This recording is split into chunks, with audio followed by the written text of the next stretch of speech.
Tengan todos muy buenos días. Para mí es un placer estar de nuevo aquí con ustedes con esta problemática que tiene el mundo entero sobre el coronavirus. Han sido días bastante angustiosos, pero gracias a Dios y a la tecnología puedo estar aquí de nuevo con ustedes. Y gracias a este gran amigo que tengo, Andy, que él es el que me asesora para que yo pueda hacer las cosas desde mi casa. Entonces, hoy vamos a terminar el tema, el reposo del sábado de Dios con el último tema que es la conexión viviente. Vieron que estaba demasiado frustrada porque yo dije, ay, no, no puede ser que no lo vaya a terminar si es un tema tan importante. Pero gracias a Dios, como les digo, a Dios, a la tecnología y a Andy, puedo estar de nuevo compartiendo con ustedes y así ir de triunfo en triunfo, de gloria en gloria y de victoria en victoria, como Dios quiere que nosotros los hijos de Dios lo hagamos. Entonces, para mí es un placer estar aquí con ustedes y compartir este tema tan importante, y el tema se llama la conexión viviente siempre en el reposo del sábado de Dios. Pero antes vamos a darle un agradecimiento increíble al Dios Todopoderoso, que Él es el que hace que todas las cosas sean posibles. Amantísimo Padre, hoy estamos aquí delante de tu presencia, alabándote, bendiciéndote y glorificándote y dándote gracias, porque a pesar de todas las circunstancias que llevan al mundo, siempre estás con nosotros, siempre nos guías y haces que todas las cosas sean posibles. Y hoy estamos con nuestro corazón contrito y humillado, pidiéndote por favor que ayudes a todas las personas que contraen este virus a poderlo sobrellevar. Y si tu disposición es que duerman, Padre eterno, pues que duerman en paz y dale paz, gozo, sabiduría y entendimiento y fortaleza a las familias dolientes. También, Señor, te pedimos que esto se acabe, que tengas piedad y misericordia del mundo entero, cuando la verdad es que no la merecemos, no merecemos nada, nada tuyo, Padre eterno, pero siempre con tu gracia haces posible que todo suceda.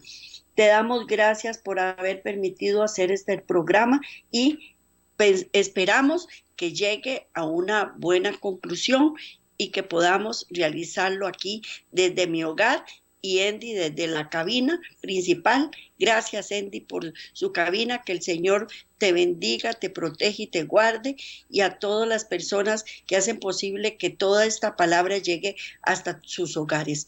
Te damos gracias, Padre eterno, en el nombre de Cristo Jesús. Amén. Bueno, Cristo, la conexión viviente. Todo este estudio que se ha ido desarrollando a través de todos estos programas que he hecho, para mí han sido muy importantes, y es la verdad expresada por el Espíritu Santo. Y vamos a ver Hebreos, vamos a leer Hebreos 3, 10 y 11. Hebreos 3, 10 y 11 para poder leerlo, vamos a leerlo. Hebreos 3, 10 y 11 dice: y tú, oh Señor, en el principio fundaste la tierra, y los cielos son obras de tus manos. Ellos perecerán, mas tú permaneces, y todos ellos se envejecerán como una vestidura. Ha sido establecido por repetidos ejemplos hallados en las Escrituras que hay una inseparable y estrecha relación entre seguir los caminos de Dios y entrar en su reposo. Yo no puedo seguir los caminos de Dios si no entro en su reposo. ¿Por qué? Porque Él es el que, como se los he venido diciendo a través de todos los programas, Él es el hacedor del plan, el solucionador de problemas y el portador de cargas. Ha sido hallada que todas las veces que se le concedió a Dios ocupar su justa posición como hacedor de plan y solucionador del problema y portador de cargas, Nada más que estos éxitos acompañaron al pueblo, mientras que en otras ocasiones, cuando los hombres asumieron estas funciones, tuvieron confusión, pérdida y sufrimiento.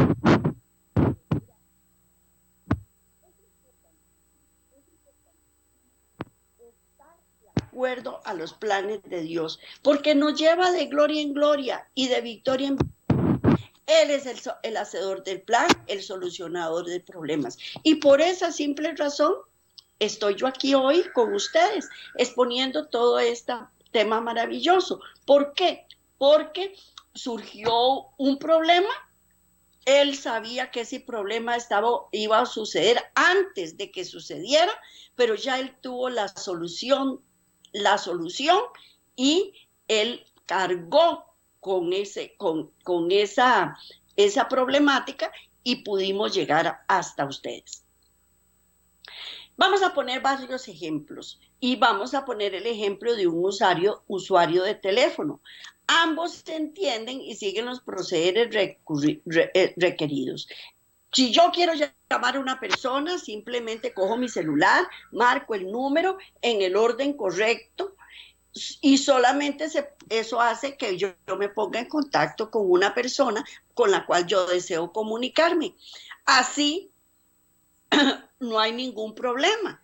Dos procederes correctos, pero solo una conexión directa. Son dos personas que están siendo comunicadas a través de una línea, pero con una sola conexión, y es la conexión correcta. Pues eso es lo que nosotros tenemos que hacer con nuestro Dios. Tenemos que tener una conexión directa con Él. Pero para eso lo logramos solo entrando en el reposo del sábado de Dios, porque de lo contrario no lo podemos hacer. Cuando una persona ha sido convencida de los argumentos establecidos, haya que su aplicación de los principios del reposo del sábado de Dios no obran en él, no debe cometer el error de condenar el mensaje, sino que debe examinar cuidadosamente para ver si se ha establecido y está manteniendo una conexión viviente con su fuente divina.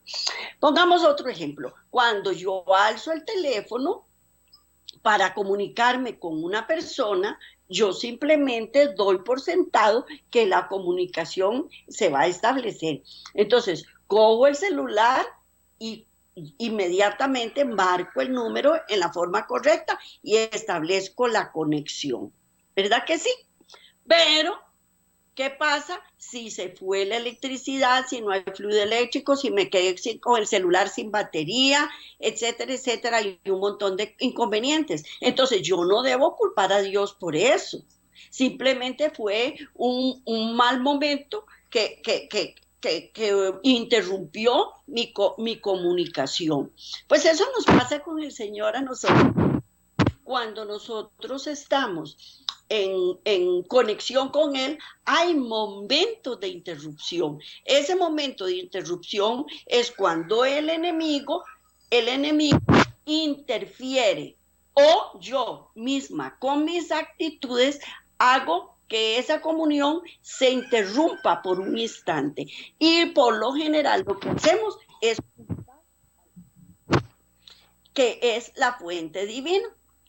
Y debemos recordar en Primera de Corintios capítulo 12. Esa no se las voy a leer, ustedes la tienen en casa de tarea porque es un capítulo entero y yo no tengo tiempo. El apóstol en este capítulo compara a la iglesia con su cabeza, que es Cristo Jesús, y muchos miembros, los creyentes, con el cuerpo humano lo compara, que asimismo tiene una cabeza encargada de una variedad de miembros. No es difícil ver que los miembros pueden obrar felizmente solo cuando la cabeza viva dirigiéndolos individual y colectivamente. En ese momento que la conexión entra entre cualquier miembro y la cabeza es rota, ese miembro pierde la capacidad para funcionar. Es igualmente a nivel espiritual. La comparación que Pablo hace nos demuestra la cabeza, que es Cristo Jesús, el cuerpo es su iglesia, son sus miembros, pero son dirigidos por la cabeza. son dirigidos por la cabeza. Si usted le dice a su brazo, muévase, el cerebro hace que el brazo se mueva, o la mano, o los dedos, o las piernas, o cualquier, si yo digo, no quiero respirar, me quedo y no respiro. Es el cerebro que manda estas órdenes para que el cuerpo funcione correctamente. Pues igual nos pasa con Cristo Jesús. Él es la cabeza y Él hace que sus miembros actúen correctamente. Pero si yo quiero desprenderme de esa cabeza, voy a seguir funcionando, pero ya no es en la forma correcta, ya es en la forma incorrecta. Y ahí voy de fracaso en fracaso, de pérdida en pérdida, de derrota en derrota. Pero cuando lo hago a través de Cristo Jesús, voy de gloria en gloria y de victoria en victoria. Nadie, absolutamente nadie en la historia de la humanidad entendió y practicó los principios del reposo del sábado de Dios más diligentemente, ni cosechó las bendiciones más abundantemente que Jesús. Él es el prototipo, es el patrón de conducta a seguir, es el ejemplo idóneo para que nosotros podamos funcionar. Es el ejemplo perfecto, completo para todo creyente.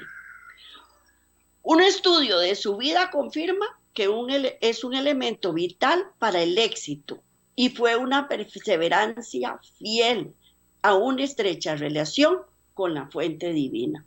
Él tuvo una perfecta relación con su Padre. Perfecta fue. Él nunca se apartó de esa fuente. No importa cuán ocupado estuvo o cuán presionado estuvo o cuánta responsabilidad estaba sobre sus hombros. Él, entre más acosado, más perseguido y más responsabilidades tenía, más se aferraba al Padre Celestial. Él salía mientras que estableciendo una estrecha relación.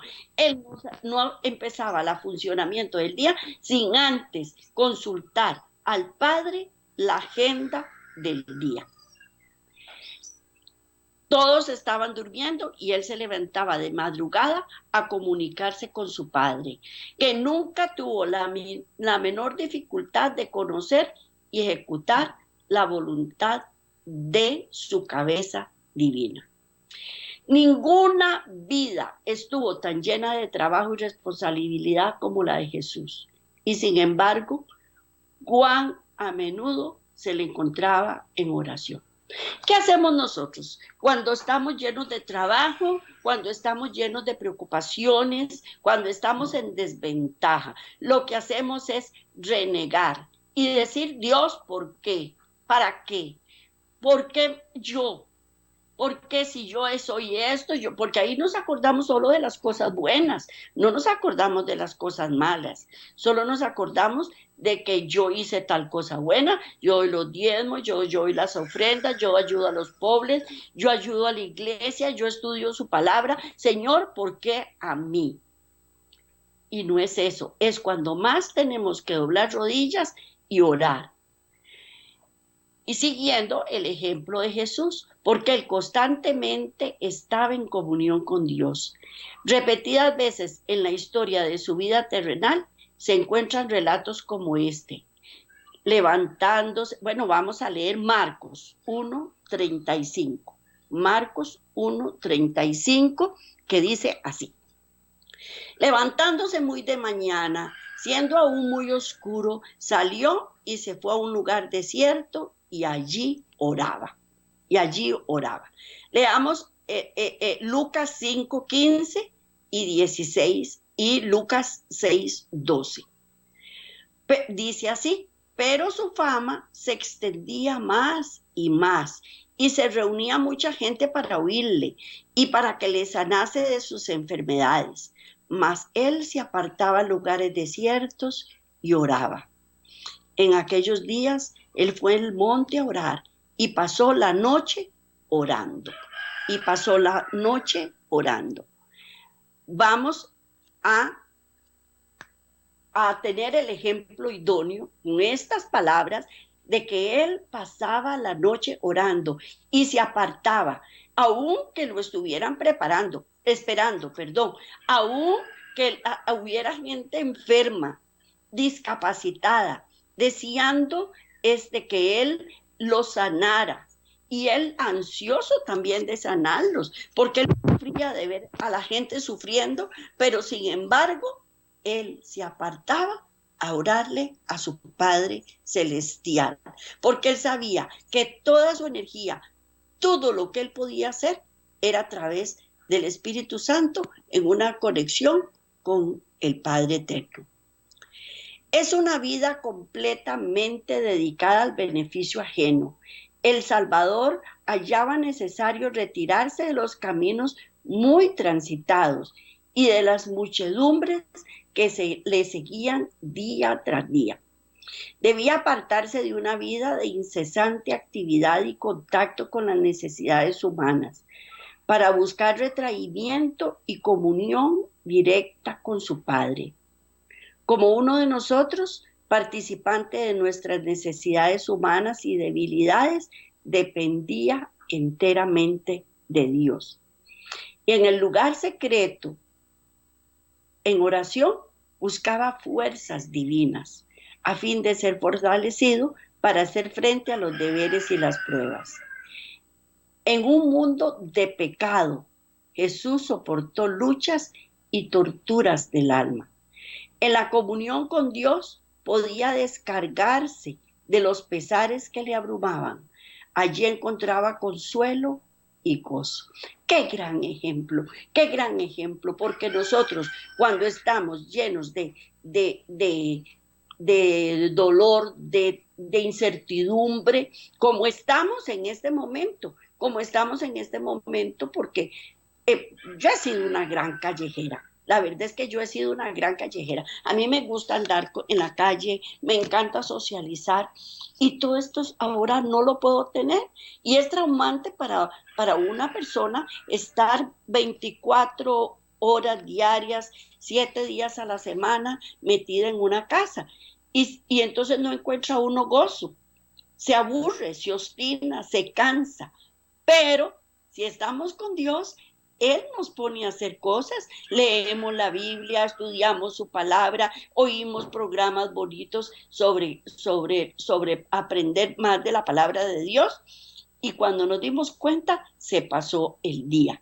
Y eso es lo que tenemos que hacer, lo que Él hacía. Por más abrumado que estuviera, Él hallaba consuelo y gozo y renovaba sus fuerzas en la presencia de Dios. En estas horas invertidas con el Padre Celestial, Jesús no solamente oraba con Dios. Las Escrituras afirman que tenía comunión con Él. No es solamente orar, es tener comunión con Él. Son dos cosas muy diferentes. De Jesús ascendían las súplicas procesadas por el Espíritu Santo, en respuesta a lo cual la vida del Altísimo fluía en ricas corrientes al necesitado suplicante. Como hombre, suplicaba al trono de Dios, hasta que su humanidad se cargaba de una corriente celestial que conectaba la humanidad con la divinidad. Por medio de la comunión continua, recibía vida de Dios a fin de impartirla al mundo. Qué gran ejemplo, por Dios, qué gran ejemplo, porque se llena uno de energía, se llena de vitalidad, porque esa es la promesa que Dios nos da cuando dice, renueva nuestras energías, nos da la energía del búfalo, nos hace remontar las alturas como las águilas, renueva nuestras fuerzas como las águilas. Eso hace Dios. ¿Cuándo? Cuando la necesitamos. ¿Por qué? Porque es cuando estamos en desventaja, pero cuando estamos en desventaja, nos hacemos fuertes en Él, fuertes. Así, cuando Jesús oraba, era poderosamente vitalizado con la vida, luz y poder de Dios. Tan extraordinaria era la estrecha relación establecida entre él mismo y el cielo, que no tenía la menor dificultad de oír la voz del Padre dirigiéndolo en todo momento, ni carecía del poder para ejecutar la voluntad de su comandante celestial. Qué cosa más hermosa, porque no es solo orar, no es solo pedir, es saber escuchar, saber seguir sus lineamientos, saber seguir sus instrucciones. No hay nada más terrible que una persona que no acata o no sabe acatar las instrucciones, porque en ese momento uno es torpe y comete errores, Cuando uno compra un artefacto eléctrico, lo primero que tiene que hacer es leer el manual para ver cómo funciona, cómo instalarlo, cómo usarlo, cómo aprender. Pues ese es nuestro manual, su palabra es nuestro manual. Y si nosotros entrenamos, vamos a aprender a descifrar qué es lo que tenemos que hacer y qué es lo que no tenemos que hacer. Y esa es la voluntad de nuestro comandante celestial. Este es el grado de comunión con el cielo que todo cristiano debe procurar, obtener sabiendo que nadie puede realmente experimentar los principios del sábado de Dios como una realidad activa y vital sin este elemento esencial. Sin embargo, nadie comete el error de comenzar a pasar toda la noche en oración, porque esto es algo en lo cual una persona debe creer. No solo tengo que orar y orar y orar y orar y repetir y repetir y repetir, sino que es algo que yo tengo que creer, que tengo que tenerlo en mi mente, en mi cuerpo, en mi espíritu. La mayoría de nosotros somos incapaces a nuestro nivel presente de desarrollo pasar más de unos pocos minutos en una oración fervorosa con Dios. La oración es una ciencia divina que debe ser conocida por todos los que desean practicar exitosamente los principios del reposo del sábado. Justo como en cualquier otra ciencia, esto requiere un estudio diligente y una aplicación dedicada de las lecciones aprendidas antes de que la habilidad valiosa sea obtenida. No es de un día para otro que yo puedo tener esa comunión. Es un proceso y tenemos que irlo practicando poquito a poco.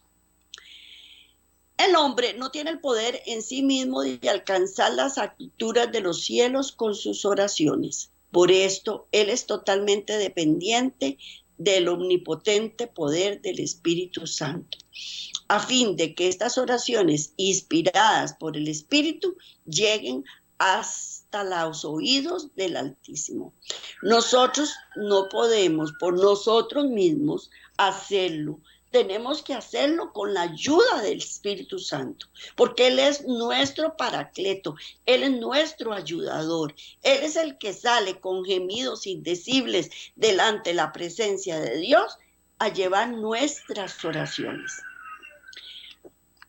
No solamente debemos orar en el nombre de Cristo, sino por inspiración del Espíritu Santo. Y esto lo encontramos en Romanos 8:26. En Romanos 8:26, que dice así: y de igual manera el Espíritu nos ayuda en nuestra debilidad, pues ¿qué hemos de pedir como conviene? No lo sabemos, pero el Espíritu mismo intercede por nosotros con gemidos indecibles. El Espíritu Santo es el que hace que nuestra comunión con Dios sea la correcta. Es como le pongo otra vez el ejemplo del teléfono, es el conector, es el que hace posible que la comunicación sea establecida. El mismo Espíritu pide por nosotros con gemidos indecibles y Dios se deleita en contestar nuestra oración. Hay en esa misma intensidad una prenda de Dios que nos asegura que Él está por contestar nuestra oración mucho más abundante de lo que pedimos y entendemos, mucho más abundante de lo que pedimos y entendemos. ¿Por qué? Porque siempre Dios nos va a dar con medida remecida y apretada, con medida remecida y apretada. Pero también la palabra dice, de Dios dice, si en lo poco me eres fiel, en lo mucho te bendeciré. Así es que tenemos que ser fieles. Cuando se comprenda que el Espíritu Santo suministra el poder por el cual sus oraciones obtienen energía suficiente para alcanzar a su Padre Celestial, en el comienzo mismo de la oración, con fe, no será negada, no será negada. Suplicará y demandará la promesa que el Espíritu Santo inspirará su oración. Los que entienden y hacen esto hallarán un poder y refrigerio desarrollándose en su vida de oración que no tienen idea posible. No nos podemos imaginar qué cosa más espectacular es cuando ya se establece una relación con Dios de tal manera que uno ora y las respuestas son inmediatamente contestadas. Ahora, eso no quiere decir que Dios es hacer siempre lo que nosotros queremos a nuestra propia voluntad. No, hay 3 tipos de respuestas: sí, no y espérese. Es muy rico cuando el Señor le dice a uno que sí, pero es muy triste cuando le dice que no. O es muy traumante cuando le dice a uno espérese. ¿Por qué? Porque uno quiere que las respuestas siempre sean que sí, claro que sí, pero no es lo que conviene. Entonces, cuando nosotros establecemos una relación tan íntima con Dios y nos dice que no, nosotros sabemos que es por nuestro beneficio. Y cuando nos dice espérese, también te sabemos esperar. No sin antes sentirse uno muy apenado, muy preocupado, porque uno quiere que todas las cosas sucedan para ya, pero aprende uno a aceptar los designios de nuestro Padre Celestial. Por encima del más alto pensamiento humano está la plena apreciación de la función vital tan dispuesta y efectivamente ejercida por el Espíritu Santo en la vida de oración de los necesitados hijos de Dios en la tierra. Pero cuando mejor es entendido, evaluado y apropiado, tanto más el creyente estará unido a su Salvador y Rey.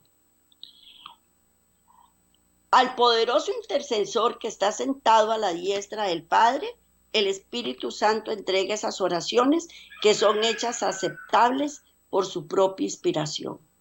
Cristo entonces une su justicia con tales oraciones a fin de ser fielmente presentada al Padre con todo el poder intachable y perfección de nuestro gran sumo sacerdote. Qué lindo que es, porque dice que una vez estaba leyendo que el mejor mecate de coyunda son la de 3. Son 3 coyundas que se unen y hacen un solo mecate. Imagínense, ¿por qué? Porque es un mecate más fuerte, puede resistir más peso o puede resistir más tensión. Y ahí están los 3, Padre, Hijo y Espíritu Santo. Los 3, unidos, supliendo nuestras necesidades, ayudándonos en esta tarea tan difícil que tenemos los seres humanos de superar una tentación, superar una enfermedad, superar una crisis. Es sumamente importante. Bueno, vamos a proceder a leer Apocalipsis 8 del 3 al 5. Apocalipsis 8 del 3 al 5, que dice así: otro ángel vino entonces y se paró ante el altar con un incensario de oro, y se le dio mucho incienso para añadirlo a las oraciones de todos los santos sobre el altar de oro que estaba delante del trono. Repito, otro ángel vino entonces y se paró ante el altar con un incensario de oro y se le dio mucho incienso para añadirlo a las oraciones de todos los santos. Sobre el altar de oro que estaba delante del trono. Delante del trono. Es el altar de nuestras oraciones. Él viene y lleva más incienso, más y más, para añadirlo a las oraciones de los santos sobre el altar. Y el humo del incienso subió de la mano del ángel delante de Dios con las oraciones de los santos. Y el ángel tomó el incensario y lo llenó del fuego del altar y echólo en la tierra, y fueron hechos truenos, voces, relámpagos y terremotos. Esto es lo que Dios quiere, que nosotros seamos, que todas nuestras necesidades sean satisfechas, pero no sabemos pedir como conviene, no sabemos pedir. Entonces, como no sabemos pedir como conviene, entonces tenemos a nuestro ayudador, que es el Espíritu Santo, y Él viene y pone en nuestro corazón lo que nosotros debemos pedir. ¿Quién es este ángel? Este ángel no puede ser otro más que Cristo. Ningún otro ángel tiene el poder para ministrar en el santuario celestial. ¿Verdad que no? Y Él está en el santuario celestial. Y esta es la única ocasión en que es mencionado como ángel en Apocalipsis. En el capítulo 10 de Apocalipsis está escrito con un pie sobre el altar y otro sobre la tierra. De ese ángel está claramente escrito el poderoso ángel que instruyó a Juan. No es un personaje menos que Cristo Jesús, colocando un pie sobre el mar y otro sobre la tierra. Muestra la parte que está ejecutando en las escenas inminentes del gran conflicto con Satanás. Estamos en guerra y eso es definitivo, que nosotros estemos en guerra. Eso no se puede negar y nosotros no podemos pelear contra Satanás, no podemos. El único que lo puede vencer es Cristo Jesús, que lo venció. De hecho, ya Él lo venció. Pero nosotros no podemos. Así es que tenemos que refugiarnos en Cristo Jesús, porque Él, en su elevada misión sacerdotal, es una revelación de la verdad en la que el creyente necesita indagar profunda y diligentemente.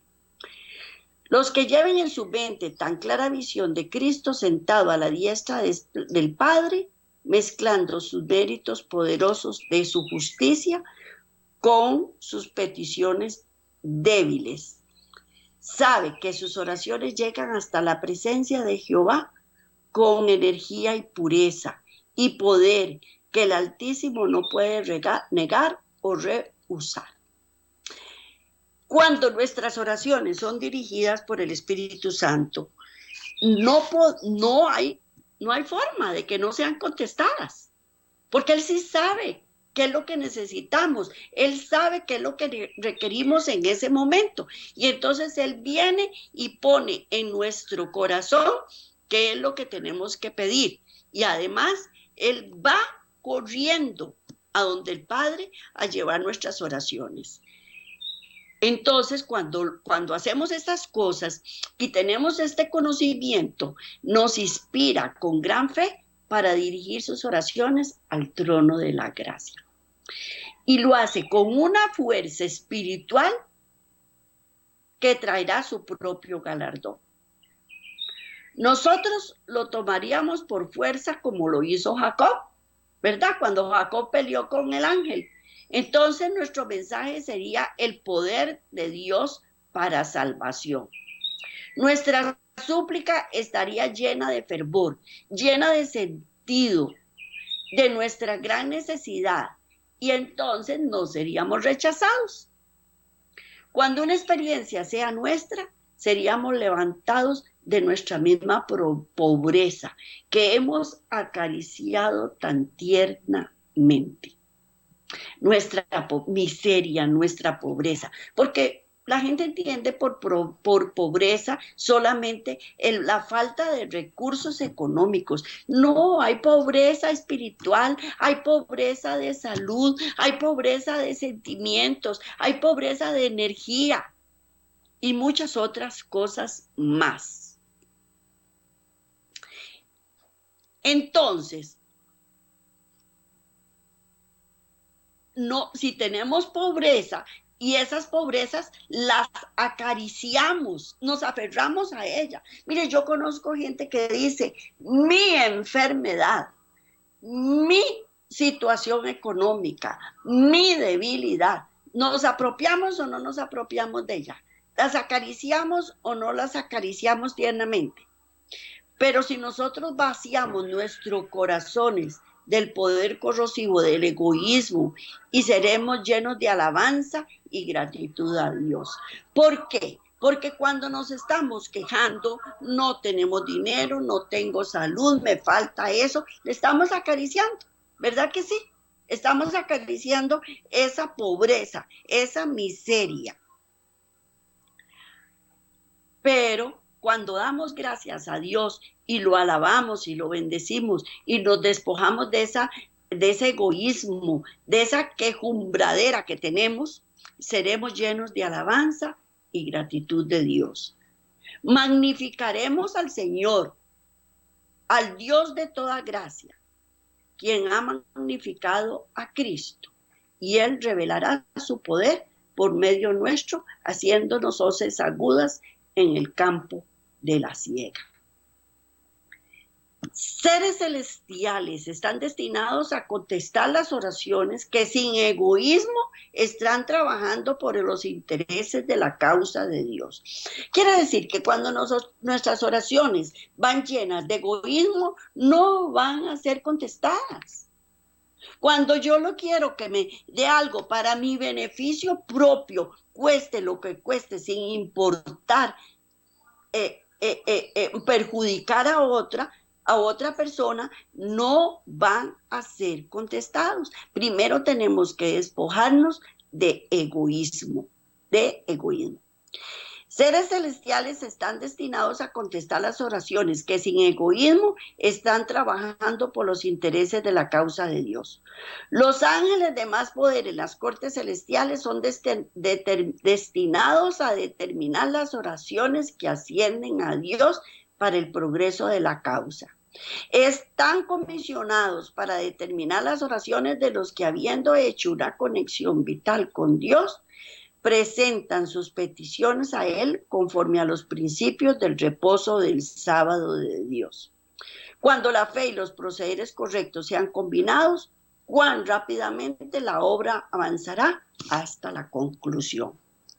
Ninguno de los sistemas de Dios funciona a no ser que haya una estrecha relación entre el creyente y su líder. Y que es responsabilidad del cristiano fomentar esta unión íntima. La promesa es que cuando estas cosas hayan sido establecidas, el pueblo de Dios llega a ser una poderosa fuerza de trabajo bajo su dirección. Veamos, un atleta se esfuerza para desarrollar sus músculos necesarios para poder ir a competir. Pues eso es lo que Dios quiere de nosotros, que seamos competentes,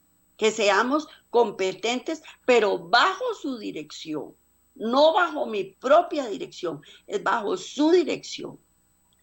Toda persona necesita examinarse minuciosamente bajo la luz de las Escrituras para asegurar que su fe es el orden correcto, porque muchos firmemente han creído que confiaban en Dios, cuando a la verdad tenían más confianza en sí mismos que cualquier otra persona. Cuando yo me siento en desventaja, cuando yo me siento que no voy a poder hacer las cosas, es cuando más recurro al Señor.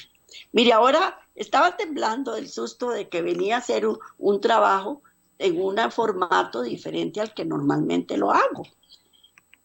Y dije, Señor, si no me ayudas, no voy a poder, no voy a poder, porque uno y más uno ya viejillo como estoy, toda la que es tecnología lo asusta a uno muchísimo. Y gracias a Dios, como le digo, tengo hijos maravillosos que ellos colaboran conmigo en esta tarea, en lo que es tecnología. Y gracias a Dios que tengo dos amigos maravillosos como Josué y como Andy, que ellos siempre están en la mejor disposición de asesorarme también. Y ahí entre todos van haciendo que yo pueda hacer las cosas, pero eso no deja de asustarme. Y ahora que me vine a sentar aquí delante de ustedes, estaba asustaditica. Pero bueno, Dios siempre nos lleva un paso adelante para que nosotros podamos hacer las cosas que Él quiere que nosotros hagamos. Bueno, continuemos con el tema. Este fue en Elías, lo que le pasó a Elías cuando huyó de la amenaza de Jezabel, y de Abraham cuando él y Sara planearon el nacimiento de Ismael. Estos fueron hombres de mucha fe, pero no tan grande como para estar completamente exentos de volver a sus propias obras. Y aquí es donde uno se queda pensando y dice, santo Dios, pero si ellos eran, en ese momento la fe no era tan grande, ¿cómo será la mía? Seguro como un granito de mostaza. Porque definitivamente ellos son grandes personajes bíblicos. Y bueno, ahí vamos, aprendiendo de ellos también. Todo fracaso de los hijos de Dios se debe a la falta de fe. Por tanto, fue la incredulidad que causó el fracaso de Abraham y de Elías. Y esto significa sucesivamente que ellos carecían de suficiente comprensión de la palabra de Dios para desarrollar el nivel de fe necesitada para mantenerlos en la voluntad de Dios. Vamos a leer Romanos 10:17. Romanos 10:17. Vamos a ver qué nos dice. Dice, así que la fe es por el oír y el oír por la palabra de Dios. Es por el oír y el oír por la palabra de Dios. ¿Queremos aumentar nuestra fe? Tenemos que oír la palabra de Dios y escucharla, ponerla por obra, entrenarla, practicarla. Si la falta de fe es porque la palabra de Dios no ha sido estudiada ni entendida como debe ser. Eso es. Muchas veces es tanto falta de la persona, no es tanto falta de la persona, sino antes de ser culpado al poder por mucho tiempo de preconcepciones establecidas. Cuando nosotros tenemos preconcepciones muy arraigadas en nuestra mente, nos cuesta más aceptar la palabra de Dios. Por ejemplo, cuando a mí me hablan de la Virgen, la gente piensa que cuando uno habla de la Virgen está atacando a la Virgen, está atacando a la iglesia. No, no está atacando a la iglesia católica ni está atacando a la Virgen María. Yo se los digo, ojalá yo tuviera también una mínima parte de lo que ella fue, pero no la voy a idolatrar, no voy a quitar a Jesucristo y a ponerla a ella en su lugar. Eso es lo que la persona no entiende. ¿Y por qué no lo entiende? Porque tiene un preconcepto sumamente arraigado en su mente. Y son preconcepciones tan establecidas que no hay forma de quitarlas ahí. Y es hasta que éstas sean descartadas, el Señor hallará dificultad de penetrar las densas tinieblas que absorben la mente y que excluyen la luz. Hasta que yo entienda que yo tengo que quitarme de mi cabeza esos preconceptos, no lo voy a lograr. Pero Abraham y Elías fueron consiervos con las escrituras y habían hecho grandes cosas bajo la dirección personal de Dios, en vista de las cuales uno no esperaría que perdieran la fe. Con todo lo que hicieron y tan cierto como lo ejecutaron, había algo de la palabra de Dios que no habían llegado a entender hasta el punto donde su fe fuera inalterable. Entonces, cuando nuestra fe tambalea un poquito, ¿de qué tenemos que hacer? Refugiarnos en las escrituras, recordar su palabra, recordar sus promesas. Ellos conocían las órdenes generales de Dios y ambos en un punto habían oído y obedecido sus instrucciones específicas, pero no era suficiente para desarrollar una fe inquebrantable. Algo más necesitaban. Debían percibir la verdad vital, que no importa cuánto pueda parecer que la obediencia esté acumulando desastre y destrucción, más que bendición y victoria. El creyente no ha de ser sorprendido ni desanimado por esas evoluciones. Cuando nosotros tenemos una fe que parece inquebrantable, entonces viene la prueba. Entonces vienen fuentes externas a presionarnos y decir, no lo vas a lograr, no vas a poder, vas a desperdiciar todo ese esfuerzo, a charita todo lo que estás haciendo, como decimos los ticos, y entonces eso nos desanima. Entonces, no tenemos la fe suficiente, y es cuando más tenemos que refugiarnos en la palabra de Dios, porque pareciera que todo el trabajo que estamos realizando no nos va a la victoria. Pero la victoria no está en nosotros. La victoria está en Cristo Jesús. Y eso es lo que tenemos que saber, que Él es el que hace que todas las cosas sean posibles, que algo más necesitamos. Entonces, como necesitamos algo más, Dios nos va a decir qué es lo que más necesitamos.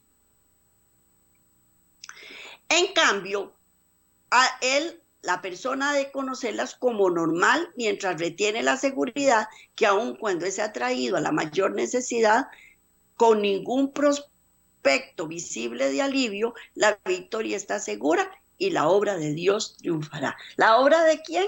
De Dios, no es mi obra. Eso es lo que tengo que entender, que es la obra de Dios, no es Dios, no soy yo el que voy a triunfar, es Dios. Cuando el creyente aprende por las escrituras la verdad de que es usual de los mandamientos de Dios generar una tormenta de persecución, pérdida de amigos, desastres aparentes y otras amenazas antes de que las victorias gloriosas sean ganadas. No será sorprendido ni perturbado cuando entendamos que siempre el enemigo se mete para que nosotros claudiquemos, y ya como nosotros lo sabemos, no nos sorprende. Ahí más bien su fe aumentará como él mire adelante el triunfo notable en lo que sabe que el Señor trocará todo el asunto. Retendrá la convicción inquebrantable de que de la única cosa por la cual es responsable, él es estricta sumisión a la voluntad de Dios. Las consecuencias de su fiel realización de la instrucción del Señor no es asunto suyo. Así es que, por más que vea todo negro, por más que vea oscuro, no es asunto mío, es asunto de Dios. Y yo no debo preocuparme por eso. Nunca se permita que el testimonio fiel de Jesús sea olvidado, que es menor calamidad sufrir lo que venga que apartarse de la voluntad de Dios. Cuando el creyente ha aprendido toda esta verdad y le ha permitido que se desarrolle en él la convicción inconmovible que no hay principio alternativo para guiarlo. No hay. Entonces, cuando logremos esto, vamos a ir de gloria en gloria y de victoria en victoria. Perdón. Y así es cuando le va a pasar a los 144,000. Ellos van a lograr lo que nosotros no hemos podido lograr. El Dios Todopoderoso en ese momento terminará la obra. Dios revela que sus caminos con tanta claridad y poder que nadie tiene la menor excusa o razón para no vivir en armonía con ellos.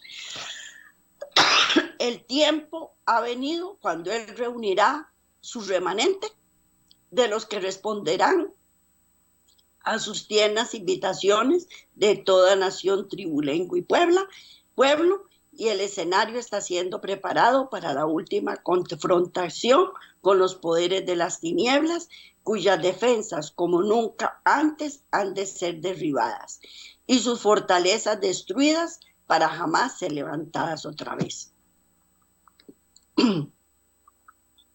Los problemas serán resueltos. Será establecido para siempre en todo el universo que la única senda para entrar en el reposo eterno de Dios consiste en conocer y seguir sus caminos perfectos.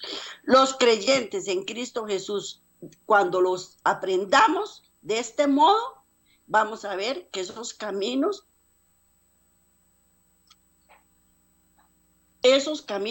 hagan de ellos una realidad práctica en sus vidas al establecer y mantener una conexión viviente con su cabeza divina, para que de ellos nunca se ha escrito: y no han conocido mis caminos, juré pues en mi ira, no entrarán en mi reposo.